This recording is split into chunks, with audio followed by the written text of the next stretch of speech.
ಎತ್ತ ನೋಡಿದರೂ colourful models, ಒಂದೊಂದು ಸಂಸ್ಕೃತಿಯನ್ನ ಸಾರೋ ಕಾಸ್ಟ್ಯೂಮ್ಸ್. ಅಲ್ಲೇ ಕಳೆದು ಹೋಗಬೇಕು ಅನ್ನೋ ರೇಂಜ್ಗೆ ಸ್ಟೇಜ್ ಡೆಕೋರೇಷನ್.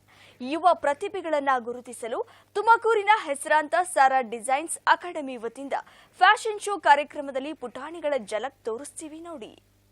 ಎತ್ತ ನೋಡಿದರೂ ಕಲರ್ಫುಲ್ ಮಾಡೆಲ್ಸ್, ಒಂದೊಂದು ಸಂಸ್ಕೃತಿಯನ್ನ ಸಾರೋ ಕಾಸ್ಟ್ಯೂಮ್ಸ್. ಅಬ್ಬಬ್ಬಾ, ನೋಡ್ತಾ ಇದ್ರೆ ಅಲ್ಲೇ ಕಳೆದು ಹೋಗ್ಬೇಕು ಅನ್ನೋ ರೇಂಜ್ಗೆ ಸ್ಟೇಜ್ ಡೆಕೋರೇಷನ್. ಹೌದು, ಯುವ ಪ್ರತಿಭೆಗಳನ್ನ ಹೊರತರಲು ತುಮಕೂರಿನ ಹೆಸರಾಂತ ಸಾರಾ ಡಿಸೈನ್ಸ್ ವತಿಯಿಂದ ಫ್ಯಾಷನ್ ಶೋ ಕಾರ್ಯಕ್ರಮದಲ್ಲಿ ಪುಟಾಣಿಗಳ ಕಲರವ ತೋರಿಸ್ತೀವಿ ನೋಡಿ.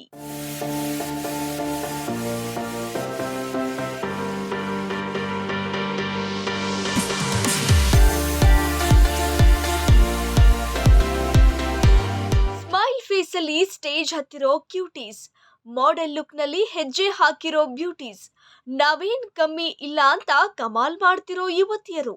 ಮಕ್ಕಳ ಟ್ಯಾಲೆಂಟ್ಗೆ ಪೇರೆಂಟ್ಸೇ ಫುಲ್ ಫಿದಾ ಆಗಿದ್ದಾರೆ. ಮಾಡೆಲ್ ಆಗ್ಬೇಕು ಅನ್ನೋ ಕನಸು ಹಲವರಿಗೆ ಇರುತ್ತೆ. ಅದಕ್ಕಾಗಿ ಸಾರಾ ಡಿಸೈನ್ಸ್ ಇದೊಂದೊಳ್ಳೆ ಅವಕಾಶ ಕೊಡ್ತಾ ಇದೆ. ಸತತವಾಗಿ 3 ವರ್ಷದಿಂದ ಸಾರಾ ಡಿಸೈನರ್ಸ್ ಅಕಾಡೆಮಿ ನಡೆಸುತ್ತಾ ಬಂದಿದ್ದು, ಮಕ್ಕಳು ಯುವತಿಯರಲ್ಲಿರುವ ಕಲೆ, ಕಾನ್ಫಿಡೆನ್ಸ್ ಲೆವೆಲ್ ಹೊರತರುವ ಜೊತೆಗೆ ಪ್ರತಿಭೆಗಳು ಅವರ ಕಾಲಿನ ಮೇಲೆ ಅವರು ನಿಂತು ಬದುಕು ಕಟ್ಟಿಕೊಳ್ಳಬೇಕು. ಹೀಗಾಗಿ ವೀಕೆಂಡ್ ಬಂದರೆ ಅಲ್ಲಿ ಇಲ್ಲಿ ಅಂತ ರೌಂಡ್ಸ್ ಹೊಡೆಯೋ ಪುಟಾಣಿಗಳು, ಯುವತಿಯರು ಫ್ಯಾಷನ್ ಶೋ ಝಲಕ್ ತೋರಿಸಿದ್ರು ನೋಡಿ.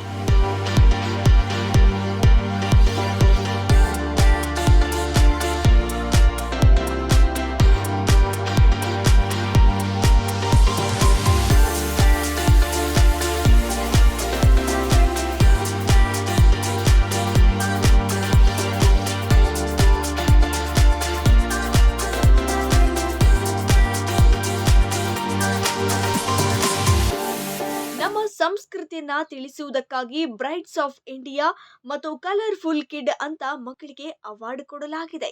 ಇದು ತುಮಕೂರಿನ ಬಸ್ ಸ್ಟ್ಯಾಂಡ್ ಹತ್ತಿರ ಇರುವ ಡಾಕ್ಟರ್ ಗುಬ್ಬಿ ವೀರಣ್ಣ ಭವನದಲ್ಲಿ ನಡೆದ ಈ ಕಾರ್ಯಕ್ರಮದಲ್ಲಿ 100ಕ್ಕೂ ಹೆಚ್ಚು ಕಂಟೆಸ್ಟೆಂಟ್ಗಳು ಭಾಗಿಯಾಗಿ ಹ್ಯಾಪಿ ಮೂಡಲ್ಲಿ ಹೆಜ್ಜೆ ಹಾಕಿದ್ರು. ಈ ಸಂದರ್ಭದಲ್ಲಿ ಸಾರಾ ಡಿಸೈನರ್ಸ್ ಮಾಲೀಕರಾದ ರಘು ಮಾತನಾಡಿದ್ರು. ಸಾರಾ ಡಿಸೈನರ್ಸ್ ತುಮಕೂರಿನ SIT ಮೇನ್ ರೋಡ್ನಲ್ಲಿ ಪ್ರಾರಂಭ ಮಾಡಿ 12 ವರ್ಷ ಕಳೆದಿದೆ. ಇದೀಗ ತುಮಕೂರು ಮತ್ತು ಬೆಂಗಳೂರಿನಲ್ಲಿಯೂ ನಮ್ಮ ಬ್ರಾಂಚ್ ಇದೆ. ಪ್ರತಿ ವರ್ಷನೂ ಇವೆಂಟ್ ಮಾಡ್ತೀವಿ. ಇದು ಮಕ್ಕಳಿಗೆ, ಯುವತಿಯರಿಗೆ ಅನುಕೂಲ ಆಗಲಿ ಅನ್ನೋ ಉದ್ದೇಶದಿಂದ ಈ ಕಾರ್ಯಕ್ರಮ ಆಯೋಜನೆ ಮಾಡ್ತಾ ಇದ್ದೇವೆ ಎಂದರು. ಇದು 2ನೇ ವರ್ಷದ ಪ್ರೋಗ್ರಾಮು. ಏನಕ್ಕೆ ಅಂತಂದರೆ ಮಕ್ಕಳಿಗೆ ಎಲ್ಲ ಹೆಣ್ಮಕ್ಳಿಗೆ ಮೇಯ್ನ್ ಆಗಿ ನಾವು ಕಾನ್ಸೆಪ್ಟಾಗಿ ತೊಗೊಂಡು ಮಾಡ್ತಾ ಇರೋದು. ಸ್ಕೂಲ್ ಮಕ್ಳಿಗಾಗಿರಲಿ, ಹೆಣ್ಮಕ್ಳಿಗಾಗಿರಲಿ ಎಲ್ಲೂ ಸ್ಟೇಜ್ ಫಿಯರ್ ಅನ್ನೋದು ಇದ್ದೇ ಇರುತ್ತಲ್ಲ.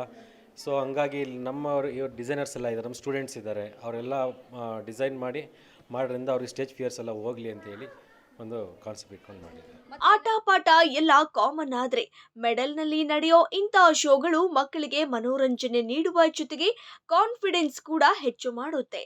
ಆದ್ರೆ ಮಕ್ಕಳು ಮಾತ್ರ ಯಾವುದೇ ಭಯ ಇಲ್ಲದೆ ಹೆಜ್ಜೆ ಹಾಕಿದ್ರು. ಜೊತೆಗೆ ಕಾರ್ಯಕ್ರಮಕ್ಕೆ ಜಡ್ಜಸ್ ಆಗಿ ಮೋಕ್ಷಿತಾ ಪೈ ಹಾಗೂ ಉಗ್ರಂ ಮಂಜು ಭಾಗಿಯಾಗಿ ಸಖತ್ತಾಗಿ ಎಂಜಾಯ್ ಮಾಡಿದ್ರು. ಈ ವೇಳೆಯಲ್ಲಿ ಮಾತನಾಡಿದ ಉಗ್ರಂ ಮಂಜು, ಈ ಕಾರ್ಯಕ್ರಮ ನೋಡಿ ಮಕ್ಕಳ ಕಾನ್ಫಿಡೆನ್ಸ್ ನೋಡಿ ಕಲಿಯೋದು ತುಂಬಾ ಇದೆ ಅಂತ ಅನಿಸ್ತು. ತುಮಕೂರು ನನಗೇನು ಹೊಸದಲ್ಲ, ಈ ಪ್ರೀತಿ ಹೀಗೆ ಇರಲಿ. ನನ್ನನ್ನ ಜಡ್ಜ್ ಆಗಿ ಕರೆಸಿದ ಸಾರಾ ಡಿಸೈನರ್ಸ್ ಅವರಿಗೆ ಧನ್ಯವಾದಗಳು ಎಂದರು. ಖುಷಿ ಅನಿಸ್ತು. ಅಂದರೆ ಒಂದಷ್ಟು ಕಲಿಯೋದು ಇದೆ. ಅಂದರೆ ಯಾರು ದೊಡ್ಡವರು ಚಿಕ್ಕವರು ಅನ್ನೋಂಗಿಲ್ಲ. ಕೆಲವೊಬ್ಬರು ಮಕ್ಕಳಲ್ಲಿ ಆ ಕಾನ್ಫಿಡೆನ್ಸ್ ಲೆವೆಲ್ ನೋಡಿದಾಗ, ಅಂದರೆ ವೇದಿಕೆ ಅನ್ನೋದು ಆ ಸ್ಟೇಜ್ ಫಿಯರ್ನ ಬಿಡಬೇಕಾಗುತ್ತೆ. ನಾವು ರಂಗಭೂಮಿ ಕಲಾವಿದರಾಗಿ ಒಂದಷ್ಟು ನಾಟಕಗಳು ಮಾಡ್ತಿರ್ಬೇಕಾದ್ರೆ ಅದಾದಮೇಲೆ ನಾವು ಕ್ಯಾಮ್ರಾ ಫೇಸ್ ಮಾಡೋಕ್ಕೆ ಹೋಗಿದ್ದು. ಆ ಸ್ಟೇಜ್ ಫಿಯರ್ ಇಲ್ಲದೇ ಸುಮಾರಷ್ಟು ಜನ ಮಕ್ಕಳು ಬಂದು, ಆ ಹೆಣ್ಮಕ್ಳು ಒಂದಷ್ಟು ಜನ ಕೂತಿರೋ ಆಡಿಯನ್ಸ್ ಮುಂದೆ, ಆ 100 ಜನರ ಮುಂದೆ ಆ ಪರ್ಫಾರ್ಮ್ ಮಾಡೋದಿದೆಯಲ್ಲ, ವಾಕ್ ಮಾಡೋದಿದೆಯಲ್ಲ, ಆ ಕಾಸ್ಟ್ಯೂಮನ್ನು ಕ್ಯಾರಿ ಮಾಡಿ, ಆಕ್ಸೆಸರಿ ಕ್ಯಾರಿ ಮಾಡಿ, ಆ ಕಾನ್ಫಿಡೆನ್ಸಾಗಿ ವಾಕ್ ಮಾಡೋದಿದೆಯಲ್ಲ, ಆ ಮಕ್ಕಳಿಗೆಲ್ಲ ಒಳ್ಳೆ ಭವಿಷ್ಯ ಇದೆ ಹೆಣ್ಮಕ್ಳಿಗೆ. ಅಂದರೆ ಅದೇ ಬೇಕಾಗಿರೋದು ನಮಗೆ, ಆ ಕಾನ್ಫಿಡೆನ್ಸ್ ಲೆವೆಲ್ಲೇ ಬೇಕಾಗಿರೋದು. ಇವತ್ತು ನಮ್ಮ ಸ್ಟೇಜ್ ಮೇಲೆ 100 ಜನರ ಮುಂದೆ ಒಂದು ರ್ಯಾಂಪ್ ವಾಕ್ ಮಾಡೋದಾದರೆ ನಾಳೆ ದಿನ ಏನೇ ಬಂದರೂ ಫೇಸ್ ಮಾಡ್ಬೋದು ಅವರು. ಅದೊಂದಷ್ಟು ನನಗೆ ಒಂದಷ್ಟು ಅನುಭವ ಆಯಿತು. ಒಂದಷ್ಟು ನಾನು ಕಾಸ್ಟ್ಯೂಮು ಅಂದರೆ ಸಿನಿಮಾದಲ್ಲಿ ಇರೋದರಿಂದ, ಪ್ರಾಪರ್ಟೀಸು, ಈ ನಾಟಕದ ಬ್ಯಾಕ್ಗ್ರೌಂಡ್ ಬಂದಿರೋದ್ರಿಂದ ಅದು ಹೆಂಗೆ ಕ್ಯಾರಿ ಮಾಡೋದು ಅವೆಲ್ಲನೂ ಗೊತ್ತಾಯಿತು. ಅವೆಲ್ಲ ಗೊತ್ತಿರೋದ್ರಿಂದ ಇನ್ನೊಂದಷ್ಟು ಇಲ್ಲಿ ಕಲಿತೆ. ಒಂದಷ್ಟು ಮಕ್ಕಳಂತೂ ಸಿಕ್ಕಾಪಟ್ಟೆನೇ ಇಂಪ್ರೆಸ್ ಮಾಡಿದ್ರು. ಚೆನ್ನಾಗಿ ಮಾಡಿದ್ರು. ಖುಷಿ. ನಂತರ ಮಾತನಾಡಿದ ಮೋಕ್ಷಿತಾ ಪೈ, ಇದು ಎಲ್ಲರಿಗೂ ಒಳ್ಳೆ ಅವಕಾಶ. ಇಲ್ಲಿ ಒಬ್ಬೊಬ್ಬರಲ್ಲೂ ಒಂದೊಂದು ಕಲೆ ಇದೆ. ಇಂತಹ ಶೋಗಳು ನೋಡೋದೇ ಖುಷಿ ಎಂದರು. ಇದು ನನ್ನ ಫಸ್ಟ್ ಟೈಮ್ ಅಲ್ಲ ತುಮಕೂರಿಗೆ ಬಂದಿರೋದು. ಸುಮಾರು ಸಲ ಬಂದಿದ್ದೀನಿ, ಇಲ್ಲಿ ಇವೆಂಟ್ಸಿಗೆ ಬಂದಿದ್ದೀನಿ, ಬೇರೆ ಅಂದರೆ ಓಪನಿಂಗ್ಸ್ಗೆಲ್ಲ ಬಂದಿದ್ದೀನಿ. ಬಟ್ ಈ ಸಲ ಜಡ್ಜಾಗಿ ಬಂದಿದ್ದೀನಿ. ಅಂದರೆ ಒಬ್ಬರನ್ನ ಅಂದರೆ ನಾನು ಕಾಲೇಜ್ ಡೇಸ್ಗಳಲ್ಲಿ ಈ ಥರ ನಾನು ರ್ಯಾಂಪ್ ವಾಕ್ ಮಾಡ್ತಾಯಿದ್ದೆ. ಬಟ್ ಈಗ ನಾನು ಈ ರ್ಯಾಂಪ್ ವಾಕಿಗೆ ಜಡ್ಜಾಗಿ ಬಂದಿದ್ದೀನಲ್ಲ, ಇದು ಸ್ವಲ್ಪ ಖುಷಿ ಇದೆ. ತುಮಕೂರಲ್ಲೂ ಇಂಥ ಮಕ್ಕಳಿಗೆ ಈ ಥರ ಕಲೆ ಇದೆ ಅಂತ ಎಲ್ಲ ಈಗ ನೀವು ನೋಡಿದ್ರಲ್ಲ, ಹೇಗೆ ಖುಷಿ ಪಟ್ರಿ ಪರ್ಫಾರ್ಮೆನ್ಸ್ ಎಲ್ಲ ನೋಡಿದ್ವಿ? ಇಲ್ಲ, ಒಬ್ಬೊಬ್ಬರು ಒಂದೊಂದು ಥರ ರೆಡಿಯಾಗಿ ಬಂದಿದ್ದಾರೆ. ಒಬ್ಬೊಬ್ಬರಲ್ಲೂ ಒಂದೊಂದು ಯೂನಿಕ್ನೆಸ್ ಇದೆ. ನಾವು ಎಲ್ಲಿ ಮಾರ್ಕ್ಸ್ ಕೊಡೋದು, ಎಲ್ಲಿ ಅಂದರೆ ಔಟ್ಫಿಟ್ ನೋಡೋದ, ಜ್ಯುವೆಲ್ರಿ ನೋಡೋದ, ಕಾನ್ಫಿಡೆನ್ಸ್ ನೋಡೋದ, ಯೂನಿಕ್ನೆಸ್ ನೋಡೋದ, ಏನು ನೋಡಿ ಮಾರ್ಕ್ಸ್ ಕೊಡೋದು? ಅಂದರೆ ಇಲ್ಲಿ ಒಬ್ರಿಗೆ ಕೊಟ್ಟರೆ ಒಬ್ರಿಗೆ ಕಮ್ಮಿ ಆಗುತ್ತೆ ಅನ್ನೋ ಥರ ಯೋಚನೆ ಆಗುತ್ತೆ. But at the end of the day ಮಾರ್ಕ್ಸ್ಗಳ ಇದರಲ್ಲಿ ಯಾರಿಗೆ ಅದು ಸಲ್ಲಬೇಕೋ ಅದು ಅವ್ರಿಗೆ ಸಲ್ಲತ್ತೆ.